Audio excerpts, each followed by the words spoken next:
Hey everybody, it's Nikki and welcome back to my channel. Today we're going to be doing another Ride or Die Top 5. And today we're going to be talking about my top 5 favorite Funko Pops from my collection. I've been a Funko Pop collector since I think it was like December-ish of 2014. So I got into it a little bit late, but not like recently. And over the years, I have expanded my collection. You know, you get into that fervor when you collect Funko Pops where you're just kind of getting anything and everything. But I've spent the last year or so kind of toning down and refining my collection to really represent me and my fandoms and the things that I love. And today we're going to go through my 5 favorite Funko Pops. And in fact, we're going to do my number 1 Holy Grail Funko Pop, which just came in the mail today. We're going to unbox it here on the channel. I'm so excited. So without further ado, let's start the countdown. My number 5 favorite Funko Pop in my collection is one that I actually unboxed fairly recently on this channel. I was so excited. It is the Target exclusive Wounded Ian Malcolm from Jurassic Park. I absolutely adore this Funko Pop. Jurassic Park is an iconic movie, and he, of course, is one of my favorite characters, even in the book, which was very different than the movie, and I have a thing for Jeff Goldblum, so there's also that.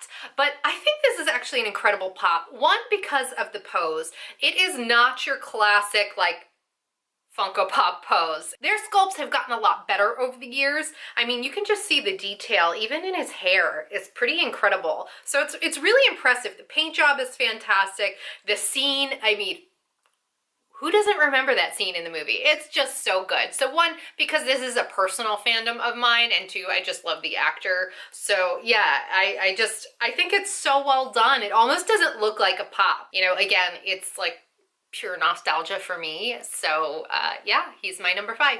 My number 4 favorite Funko Pop is also another store exclusive, but I purchased this one online through a comic shop, and it is the Toys R Us exclusive Teen Titans Go Starfire. Now, what makes this pop so special to me is that it actually has signatures here from Jimmy Palmiotti and Amanda Conner. They are by far my favorite duo in comics today. They've done a lot of the Harley Quinn, the DC Rebirth, and they've also done the new 52 versions of Starfire, which makes sense as to why they signed this pop. I absolutely adore them. Like I said, they're my favorite comic book duo, I think, currently. I absolutely love them, and I love their rendition of Starfire. They had 2 different volumes in the new 52 series, and they were so good. And I know she is the part of the Teen Titans Go series. I actually don't watch that show. I've never really been into the Teen Titans, even though I'm a DC fan. But she looks really, really good and is really reminiscent of the character from the new 52 series. And I got this pop because it was signed by the both of them, and it's just so incredible. So, you know, I really, really enjoy it. I have the COA to go with it, and I'm super happy to have her in my collection. I really love her as a character, and I really think the design is really well done and pretty spot on. So yeah, she's my number 4, mainly because of the signatures. My number 3 favorite Funko Pop in my collection was a New York Comic Con exclusive, I think from 2 years ago, I'm not sure, and it was shared with GameStop. And I was so thrilled and a little surprised to see that they had done this. My number 3 favorite Funko Pop is the Killing Joke Joker. This pop is so incredible. The design is like spot on. And The Killing Joke by Alan Moore is one of the most iconic DC/Batman comics ever. Like, that essentially defines my interpretation of the relationship between Batman and the Joker and their really sick and twisted need for one another. It is a really intensely disturbing comic, which is why I was kind of surprised to see them do that in Funko form. But I'm so glad that they did, because as disturbing as it is, as fucked up as it is, like, to have this in Funko Pop form, it's so perfect. It's just spot on with the camera. Like, anybody who knows the scene is so messed up, but again, you can't deny how iconic that comic is. And again, in defining the relationship between Joker and the Batman, yeah, I was really excited to see them do this in Funko Pop form and to release it. And I was a little surprised it wasn't more popular than it was, but it is definitely one of my favorite Funko Pops in my collection. My number 2 top Funko Pop in my collection is from the DC Legion of Collectors box. That was one of my favorite subscription boxes, but who knows what's happening with it now. But this pop came from that box, and it is Shara Saunders, aka the classic Hawk Girl. Oh my God. So you can see the front. Do you see the detailing? Look at that. How incredible is this pop? Even if you aren't familiar with the character, the design on this is insane. The detailing, it's so beautifully done. Now, I also have the New York Comic Con, I think it's the Legends of Tomorrow version, but I prefer the classic Hawk Girl in design, and yeah, it's so beautiful, and that was the perfect box to put it in. If you guys don't know, Hawk Girl first appeared in the Flash Comics #1 in January of 1940. Shara Saunders has gone through a variety of different names and forms, just like her companion Hawkman. And I'm a huge fan, and I love this pop. The design, she's so beautiful, and there's just such a shortage of Hawkman and Hawkgirl stuff on the market. So to have this and have it be a part of my collection is really amazing. I just love her. And now for my Holy Grail pop. My number 1 Funko Pop in my collection is one that I literally just purchased a few days ago, and it's here! I never thought I would spend this much money on a $10 piece of vinyl, but I did.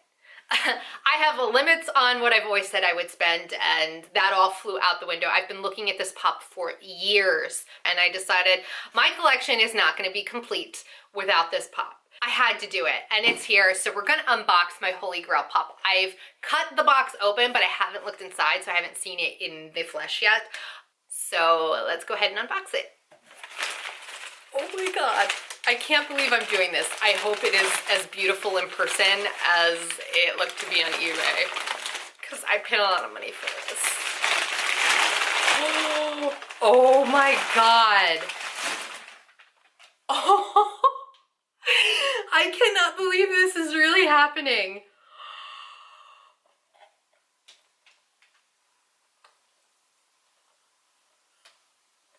Okay, you guys, this is 2011 vaulted, very rare Hawkman in a box. He's valued around like 135-ish on Prop Price Guide, or he was the last time I looked.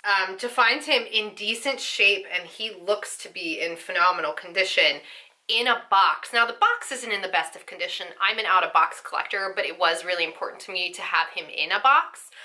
Is not in the best of shape, but I'm okay with that. We've got some creasing on the top, but you can see he's part of the original DC lineup, and he was vaulted fairly quickly, if I am correct. I just don't think he was that popular, and that goes back to why I said I think the DC Legion of Collectors box was perfect for her, because I don't think a lot of people know or even really appreciate the character. Again, I am a huge Hawkman, Hawkgirl fan, so to have him be in my Hawkman, Hawkgirl collection, there's a total shortage of stuff out there for us, so I kind of felt like I had to do it. You know, he's totally worth it. He is beautiful. He's gonna make a good companion to Hawkgirl. I couldn't have one without the other. I'm so excited. And, you know, even for this being part of one of the earlier runs, the detailing on him is insane. Again, with the wings and the mace and his mask. It's one of the coolest looking pops out there, in my opinion.